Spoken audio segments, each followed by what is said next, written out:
хора, и пак казвам много хора, живеят в страх. Преди време бях на един курс, даваха ни възможност или да отида на курс, или да ми вземат точки заради нарушение. И аз се правя да отида на курс за автомобила. И там казах, че много хора върват на базата на страх. Какво значи това? Майка, която бърза си вземе детето, кара като ненормална и в един момент от детска градина, защото е закъсняла няколко пъти и прави катастрофа, защото просто не е фокусирана на телефона, звъни, тя си оправя грима и такива неща и просто проблема е, че човека го е страх. Баща, който бърза, или пък примерно момче, което бърза за приятелката си, защото ако закъснее, може да не му бъде приятелка повече. И историите бяха до небето. Супер много истории. Но в един момент резултатът е един и същи. Катастрофа. Поради невнимание. Невнимание поради страх. Страх, защото хората не са го конфронтирали. Има сблъсък с един от моите приятели. И той ми каза, страх ме, и аз му казах, добре, работи. То страх ще изчезне от мен. И как ще изчезне този страх? Той ще изчезне. И как? С магическа пръчка. Май няма стане така.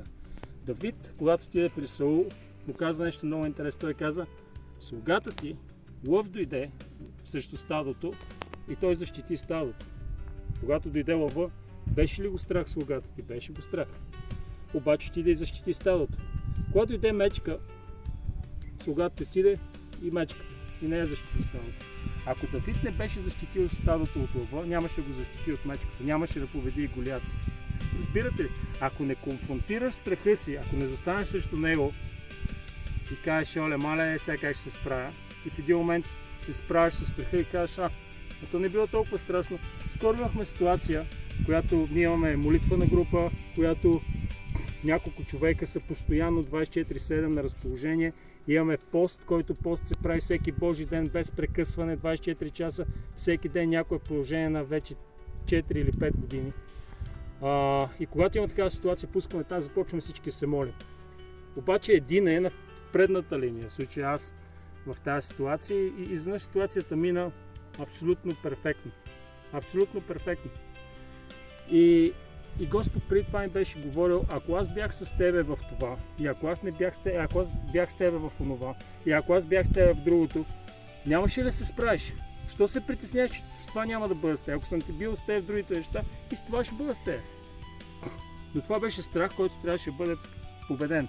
Следващия път, когато аз имам ситуация и някой друг човек застане, аз му кажа, това нещо е смешно, ти мога да се справиш с него. Не го казвам, защото е така, си го изсмуквам от пръстите, ми го казвам, защото това нещо, аз съм минал през него и знам, че работи. Знам, че молитвата работи, знам, че постът работи, знам, че християнството работи. Когато някой ти каже, аз мога само да се моля, това си можеш повече, отколкото лекарите. Съзнаваш ли го? Лекаря може да направи само определено нещо, но твоята молитва може да мине след неговите възможности. Това, което искам да ви кажа, че ако имате страхове и живеете в тия страхове, те няма магически да изчезнат. Те ще изчезнат, ако правите крачка в посока на страха. Примерно страхът от високо. Качи се някъде. Днеска. Качи се след една седмица пак. Качи се след една седмица пак. Работи срещу този страх. Опитай да скочиш от някакво място. Бънджи или нещо такова. Когато видиш такова нещо, не го гледай като ама това не съм аз, то не е за мен. Не, за тебе, защото тебе те е страх. Не ги е страх другите. Използвай го като възможност, когато инвестираш да платиш за бънджито, не го гледай, оле, колко много пари ми струва това. Не гледай това, че това нещо ще реши бъдещ проблем твой.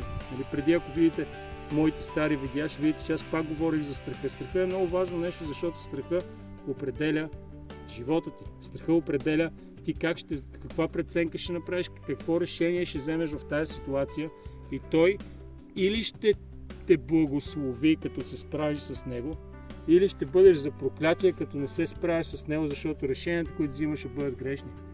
На базата на страх. И затова много пъти, когато говоря с хора, и казвам, ти ли говориш, или страха, който е в тебе? Страха, който е в тебе ли говори, или ти говориш? Духа, Господ ли говори, или страха, който е в тебе говори? Това не, то няма да стане, то няма логика. Страхотно! добре дошъл в царството на царя. Нали, много неща, които царя ще накара да ги направиш, те нямат логика. Защото той не те кара да го направиш, както каза на Гедеон. Намали армията. Пак е намали.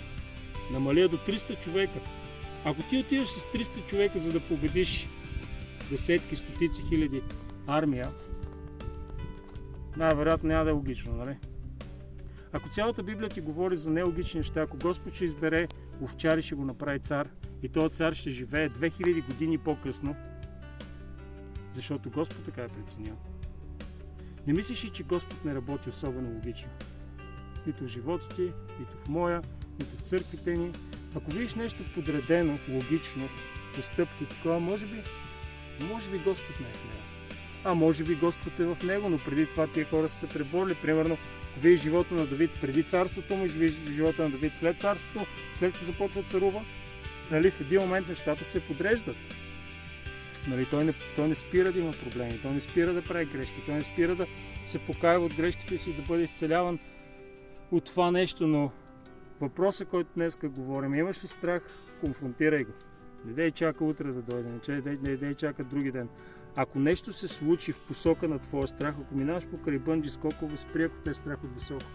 Ако минаваш през финансови проблеми, опитай се да направиш нещо, което няма логика. Опитай се да се пребориш с този страх. Опитай се да направиш, да благословиш някой, като нямаш. Опитай се да служиш, опитай се да работиш, опитай се да се движиш по посока, различна на тази, която страха е определил за живота. Надявам се това да е полезно за някой.